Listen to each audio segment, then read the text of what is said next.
that is what we saw at the end of Survivor Series tonight.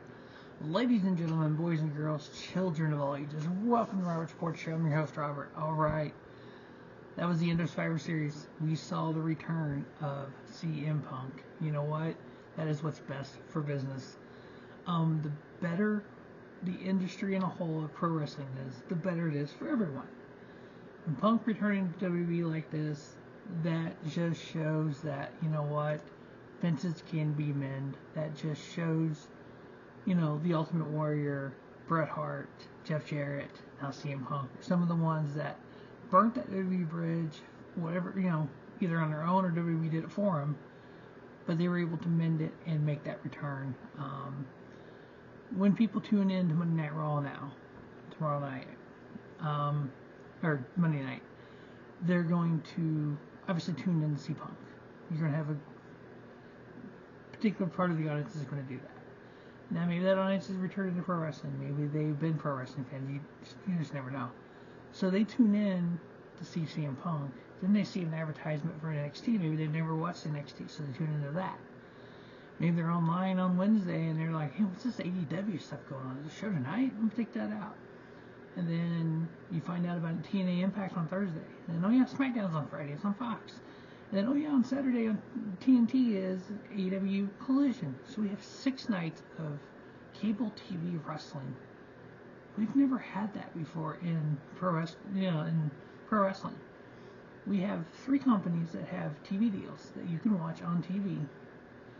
Some cable providers provide all of them, depending on what package you have.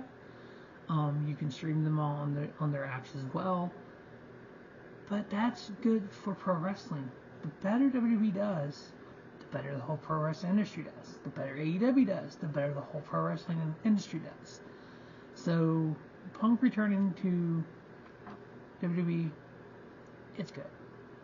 We can thank Tony Khan for that. Because if you remember, Tony Khan got Punk to come out of, quote, retirement and come back to pro wrestling and bring his love back of pro wrestling, which led to 2 issues backstage at 2 different times, which led to him getting fired, which led to him going back to WWE. I'll be honest, believe me or don't, when WWE announced Survivor Series Chicago, Punk's going to be there. I literally thought said this. I don't know if I said it on the video or not, but yeah, I mean, I'm all in for it. It wasn't as big a surprise as, say, the NWO debuting, but I think it was that a lot of people were saying it wasn't going to happen.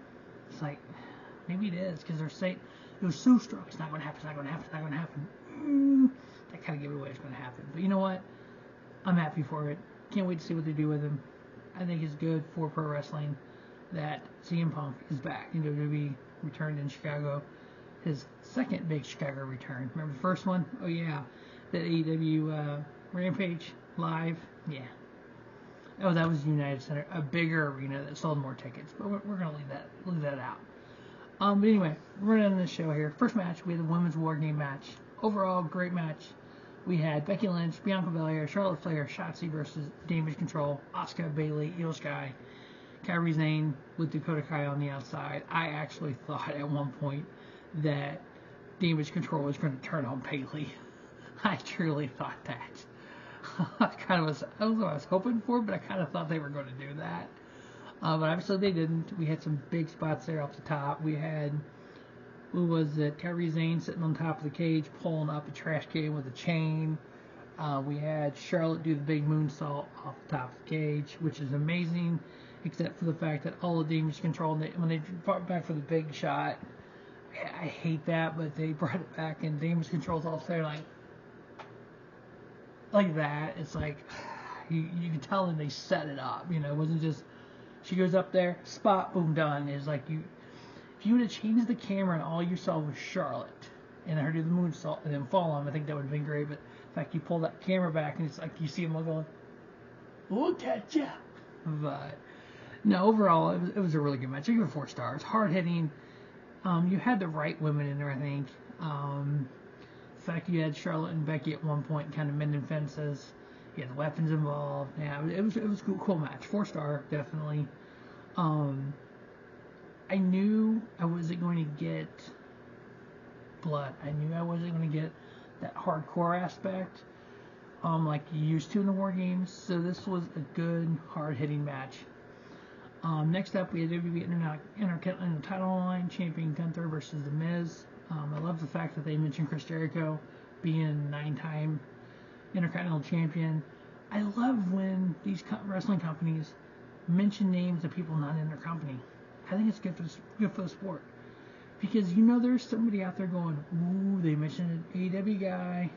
AEW mentions WWE people all the time. They mentioned the Shield debut in there. Oh, John Moxley's in AEW. They mentioned Sting debuting at Survivor Series. He's in AEW too. No, that's good. There's nothing wrong with that. I love the fact that companies that will say WWE this, instead of going, well, the company up north. But no, I love the fact that they mentioned that this match was good. Gunther is amazing. I've always thought that. The fact that he is the longest reigning Intercontinental title ever, I think that's amazing as well. I think they need the right person to eventually beat him. I think somebody like an LA Knight, somebody that's going to take the title from Gunther and shoot him up to the moon farther, is what they need to do with it, because that is the quote workhorse title, and Gunther, I think, is doing that title proud. 3.5 star on that. Next up, we had Santos Escobar versus Dragon Lee. Obviously, this was supposed to have been initially Rey Mysterio, but he got hurt. Then it was supposed to be Carlito, because Rey brought Carlito into the LWO. Santos didn't like it. Then we ended up with this match, Dragon Lee, Santos Escobar. Good match, solid match, 3.5 star. It was a Raw match, no place on this card, but I get it. You want to kind of use Dragon Lee as the new Rey Mysterio kind of deal. All in for it. I think Dragon Lee's a great masked wrestler. He's one of my favorites, actually. Those luchador guys, pretty cool. I always thought highly of Dragon Lee. Definitely want to see him do something big in WWE. Maybe some matches with Ricochet or something like that would be cool. But Santos Escobar getting the victory there. Again, I get that one 3.5 as well. Next up, we had the WWE Women's World Title line. We had champion Rhea Ripley versus Zoey Stark. This match was very hard hitting. Both competitors looked strong as can be. Zoey won that battle royal over Shayna Baszler to become #1 contender. Well deserved for her. Talented wrestler. She took it to Rhea Ripley. But you know what? Rhea Ripley is that good. She is the modern day Charlotte Flair. If you go back and look at her coming into the Main Game Classic, she looked like Charlotte Flair, but she came into her own. She's herself. She's basically the leader of the Judgment Day. She's out there retaining her women's title. Definitely love the fact that she retained here. I think Zoey's ready to be champion. 9 minutes, 15 seconds. I give it 3.25. Great hard-hitting match.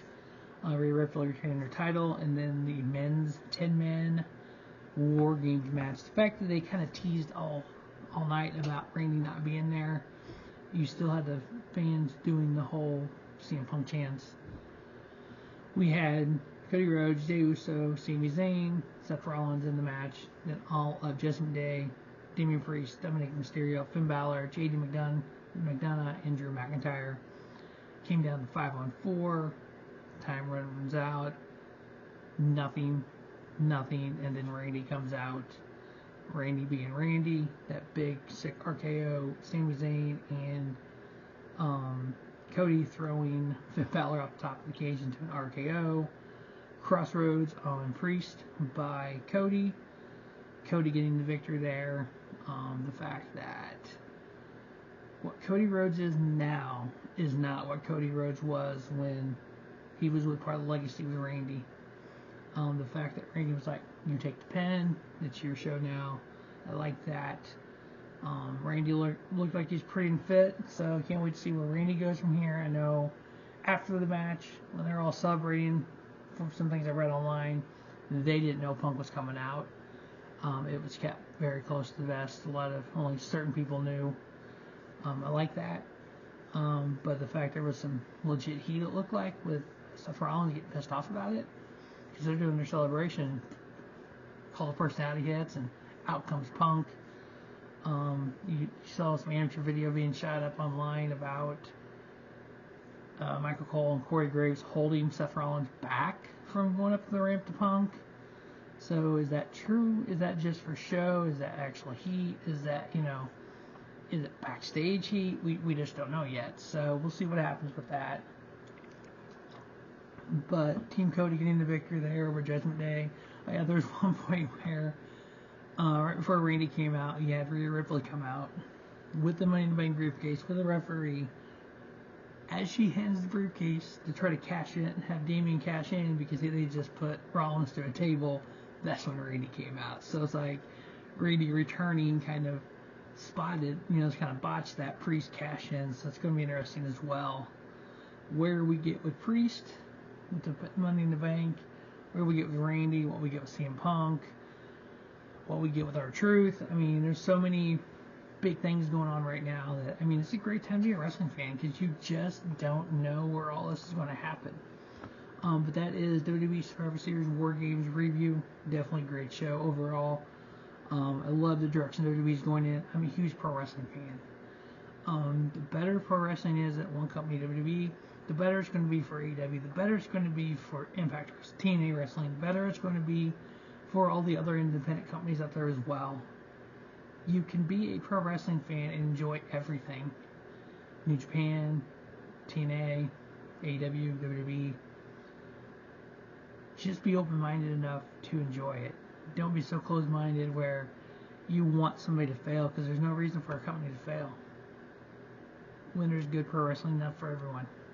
So we'll see where Punk goes from here. Hopefully Santa Claus brings me a CM Punk shirt for Christmas. We'll find out. Anyways, out of here. That was a great show. Thanks for watching. As always, thanks for watching Robert Sports Show. And don't just have a great day. Have a spiffy day. Robert Sports Show, your YouTube leader. Sports Center content.